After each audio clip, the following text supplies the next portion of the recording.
नमस्कार बच्चों, आज हम शुरू कर रहे हैं अपनी fourth poem A legend of the Northland. Northland की एक कहानी। इसकी पोएट हैं फोएबे कैरी। इनका जन्म 4 सितंबर 1824 को हुआ और 31 जुलाई 1871 को इनकी मृत्यु हो गई थी और ये एक अमेरिकन पोएटेस थी। A legend of the Northland is a ballad. ये जो पोएम है a legend of the Northland, ये एक बैलेट है। बैलेट होता है गाथा गीत, मतलब एक गाथा को, एक कहानी को एक गीत के माध्यम से सुनाना बैलेट कहलाता है। तो ये एक कहानी है एक गीत के रूप में, इसलिए ये क्या है, एक बैलेट है। पोएम्स के अंदर बैलेट एक अलग पार्ट है। ए बैलेट इज ए सॉन्ग। एक बैलेट क्या होता है? एक सॉन्ग होता है नरेटिंग ए स्टोरी, जिसके अंदर एक कहानी को सुनाया जाता है, बताया जाता है, वर्णन किया जाता है इन शॉर्ट स्टैंजाज, छोटे स्टैंजाज के माध्यम से। Ballads are a part of folk culture. Ballads जो हैं, जो लोक संस्कृति है उसका एक हिस्सा है और पॉपुलर कल्चर या फिर एक प्रसिद्ध संस्कृति का एक हिस्सा होता है। And are passed on orally. और ये जो बैलेड्स हैं, ये जो गाथा गीत हैं, ये पास्ट होते रहते हैं, आगे चलते रहते हैं ओरली, मौखिक रूप से, from one generation to the next, एक पीढ़ी से दूसरी पीढ़ी में। मतलब ऐसी कहानियां जो भी लोग हैं वो अपने संतान को सुनाते हैं, फिर वो अपने संतान को सुनाते हैं। इस तरह से ये पुराने समय से, प्राचीन समय से, जनरेशन से जनरेशन तक फैलती जा रही है। This poem narrates the legend of an old lady. यह कविता वर्णन करती है उस लीजेंड का, उस कहानी का जो एक लेडी की है, ओल्ड लेडी की है, बूढ़ी औरत की है। हु एंगर्ड, जिसने गुस्सा दिला दिया था सेंट पीटर को, संत पीटर को, ईसाइयों का एक महात्मा, बिकॉज ऑफ हर ग्रीड, अपने लालच के कारण। तो एक औरत जिसने सेंट पीटर को गुस्सा दिलाया अपने लालच के कारण, उसकी ये कहानी है। तो शुरू करते हैं अपनी poem. Away away in the northland. दूर, बहुत दूर नॉर्थलैंड में, where the hours of the day are few and the nights are so long in winter. सर्दी की ऋतु में, जहाँ पर दिन के जो घंटे हैं बहुत कम होते हैं और रातों के जो घंटे हैं वो बहुत ज़्यादा होते हैं, मतलब रातें बहुत लंबी होती है। नॉर्थलैंड के अंदर सर्दी की ऋतु में दिन बहुत छोटे और रातें बहुत लंबी होती हैं। That they can not sleep them through. और वहाँ के जो लोग हैं वो इन रातों के अंदर से कैन नॉट स्लीप, सो नहीं सकते, मतलब इन बड़ी रातों को वो सोकर नहीं बिता सकते, लंबी रातें हो जाती है। वेयर, जहाँ पर, दे हार्नेस द स्विफ्ट रेंडियर, वहाँ वे स्विफ्ट रेंडियर को, तेज चलने वाले रेंडियर को हार्नेस करते हैं, जोतते हैं, टू द स्लेजिज, स्लेज नामक गाड़ी में। स्लेज वो गाड़ी होती है जो बर्फ वाले इलाकों में चलती है। When it snows, जब बर्फ गिरती है तब वो स्लेज के अंदर तेज चलने वाले रेंडियर को जोतते हैं, जोड़ते हैं। And the children look like bears cubs. और वहाँ जो बच्चे हैं वो भालू के बच्चों की तरह लगते हैं। इन दियर फनी फरी क्लॉथ्स, अपने मजाकिया फर वाले कपड़ों में। They tell them a curious story, वे लोग अपने बच्चों को एक जिज्ञासु कहानी सुनाते हैं। जिज्ञासु कहानी वो होती है जिसको सुनने के बाद उसमें आगे क्या होगा, आगे क्या होगा, इसकी जिज्ञासा बनी रहे। I don't believe this true, मुझे विश्वास नहीं है। टिस का मतलब यह कहानी सच्ची है, ऐसा मुझे विश्वास नहीं है। And yet you may learn A lesson, और फिर भी तुम एक लेसन सीखोगे, एक पाठ पढ़ोगे, एक शिक्षा लोगे। If I tell the tale to you, यदि मैं ये कहानी टेल करता हूँ, बताता हूँ आपको, तो आपको एक इससे शिक्षा मिलेगी। Once when the good Saint Peter lived in the world below, एक बार जब अच्छे सेंट पीटर रहते थे संसार में नीचे, एंड वॉकड अबाउट इट, और इसके अंदर वॉकड करते रहते थे, घूमते रहते थे, प्रीचिंग उपदेश देते हुए, अच्छी शिक्षा देते हुए, जस्ट एज ही डिड, जैसा कि वह ये करते थे, मतलब ये उनकी आदत थी, यू नो, आप जानते हैं। He came to the door of a cottage, ऐसा करते करते वो एक कॉटेज के, एक मकान के दरवाजे पर आ जाते हैं। In travelling round the earth, पूरी पृथ्वी का ट्रेवलिंग करते हुए, यात्रा करते हुए। Where a little woman was making cakes, जहाँ पर एक छोटी औरत मेकिंग केक्स, केक बना रही थी, and baking them on the hearth, और उनको बेकिंग कर रही थी, पका रही थी हर्थ पर, हर्थ होता है चूल्हा, चूल्हे पर पका रही थी। एंड बीइंग फेंट विद फास्टिंग, एंड बीइंग फेंट विद फास्टिंग, फास्टिंग होता है उपवास, व्रत रखना, फेंट बेहोशा हो जाना, फास्टिंग के कारण, बेहोशा हो जाने के कारण, मतलब भूखा था, भूखा हो जाने के कारण। For the day was almost done, क्योंकि जो दिन था वो ऑलमोस्ट डन, लगभग बीत चुका था। He asked her from her store of cakes, उसने मांगा उसके स्टोर ऑफ केक से, उसका जो केक्स का स्टोर था, उसने केक्स जो बना लिए थे, to give him a single one, कहा कि उसे एक उस स्टोर में से दे दे, यानी कि उसने वहां पर आकर के उसने जो केक्स बनाए थे, पतली पतली रोटियां बनाई थी, उसमें से एक रोटी उसने मांगी।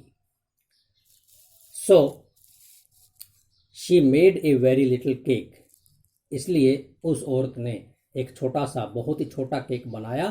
बट एज इट बेकिंग ले, लेकिन जैसे ही इसको बेकिंग होने के लिए, पकने के लिए रखा, शी लुक्ड एट इट, उसने इसकी तरफ देखा, उस केक की तरफ देखा, एंड थॉट, और सोचा, इट सीम्ड, यह लगता था, too large to give away, देने के लिए बहुत बड़ा लगता था, मतलब उसने छोटा सा केक बनाया, लेकिन जब उसने उसको रखा पकने के लिए तो ये उसको बहुत बड़ा लगा। देयरफॉर शी नीडेड अनदर, इसलिए उसने दूसरा नीड किया, मतलब आटा लेकर दूसरा केक बनाया। And still a smaller one, और अभी भी ये एक छोटा केक था, मतलब जो पहले बनाया उससे भी छोटा। बट इट लुक्ड, लेकिन यह लगा, when she turn it over, जब उसने इसको टर्न किया, इसको पलटा, as large as the first had done, तो ये उसको उतना ही बड़ा लगा जितना उसने पहला बनाया था, तो ये भी उसने नहीं दिया। Then she took a tiny scrap of dough, फिर उसने लिया एक छोटा सा टुकड़ा डफ का, आटे का, एंड रोल्ड इट फ्लैट, और इसको बेला और बेला, फ्लैट बिल्कुल पतला, and baked it thin as a wafer, और उसने इसको पकाया बिल्कुल पतले रूप में, एज ए वेफर, जैसे कि ये एक वेफर हो, वेफर एक बहुत पतला बिस्किट होता है। But she couldn't part with that, लेकिन वह पार्ट विद होता है अलग होना, वह इससे भी अलग नहीं हो सकी, मतलब ये केक भी वो नहीं दे सकी। फॉर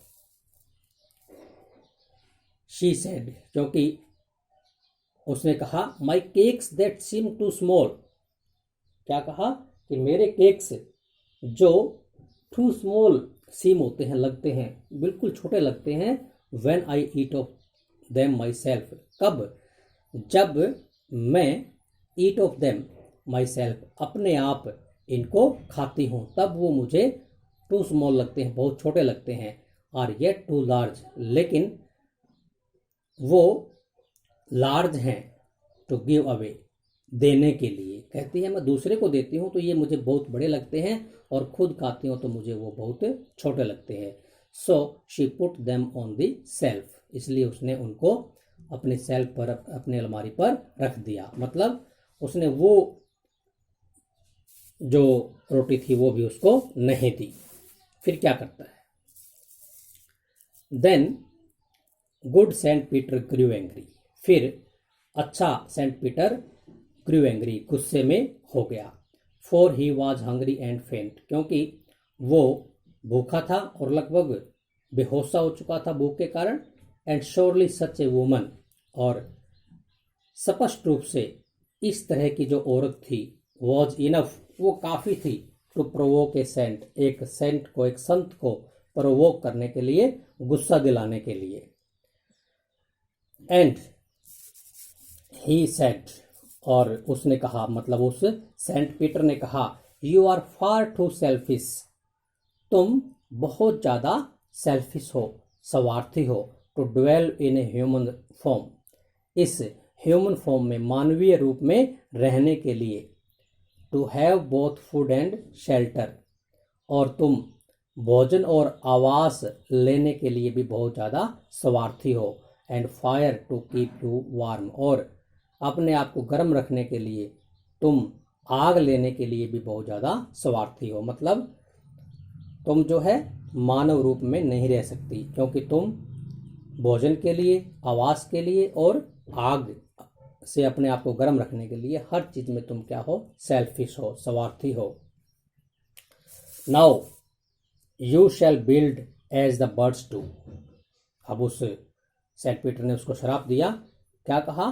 कि अब तुम शैल बिल्ड, बनाओगी, बिल्ड मीन्स मकान बनाना, एज द बर्ड्स डू, जैसा पक्षी बनाते हैं। And shall get your scanty food, और तुम प्राप्त करोगी अपने स्कैंटी फूड, स्कैंटी मीन्स छोटा छोटा भोजन इकट्ठा करोगी। कैसे? By boring and boring and boring, boring करते हुए, सुराख करते हुए, सुराख करते हुए, सुराख करते हुए, मतलब लकड़ी के अंदर। All day in the hard dry would, पूरा दिन कठोर सूखी लकड़ी में। मतलब अब तुम अपना भोजन कहाँ से प्राप्त करोगी? कठोर सूखी लकड़ी के अंदर से, बोरिंग करते हुए, उसमें छेद करते हुए, उसको खोदते हुए तुम अपना भोजन प्राप्त करोगी। Then she went through the chimney, तभी वह चिमनी के अंदर से अप वेंट, ऊपर चली गई। चिमनी वो होती है जहां से चूल्हे का धुआं ऊपर जाता है, तो वो चिमनी के अंदर से ऊपर चली गई। नेवर स्पीकिंग ए वर्ड, और वो कोई भी शब्द नहीं बोल पाई, एक भी शब्द वो नहीं बोल पाई। And out of the top, और उस चिमनी के टॉप से, शिखर से, आउट बाहर निकला, फ्लू उड़कर, ए वुड पैकर, एक कठफोड़वा, कठफोड़वा एक पक्षी होता है। For she was change to a bird, क्योंकि वह एक पक्षी में बदल गई थी। She had a scarlet cap, उसके पास एक स्कारलेट, गहरे लाल रंग की टोपी थी। ऑन हर हेड, उसके सिर पर। And that was left the same, और वह टोपी लेफ्ट द सेम, वैसी की वैसी बनी रही। मतलब उस वुड पैकर के सिर पर एक कैप सी होती है, आप ध्यान से देखेंगे तो कहता है उस लेडी के सिर पर एक स्कारलेट कैप थी और वो वैसी की वैसी उसके सिर पर बनी रही। But all the rest of her clothes, लेकिन शेष बचे हुए उसके कपड़े, वर बर्न्ड, जल गए थे। ब्लैक, काले, as a coal in the flame, अग्नि के अंदर, ज्वाला के अंदर, लपटों के अंदर जैसे कोयला जलता है और वो काला हो जाता है, उसी तरह से उसके कपड़े भी ब्लैक हो गए थे। And every country school boy, और प्रत्येक उस क्षेत्र का जो स्कूल जाने वाला लड़का था, had seen her in the wood, उसने जंगल में उसको देखा है। वेयर शी लिव्स, जहाँ पर वो रहती है। इन द ट्रीज, वृक्षों में। टिल दिस वेरी डे, इस दिन से ही, जिस दिन उसको शराप मिला उसी दिन से वो वृक्षों में रहती है। Boring and boring for food, और भोजन के लिए वो बोरिंग करती रहती है, बोरिंग करती रहती है। तो इस तरह से सेंट पीटर ने उसको श्राप दिया था और वो वुडपेकर में बदल गई थी।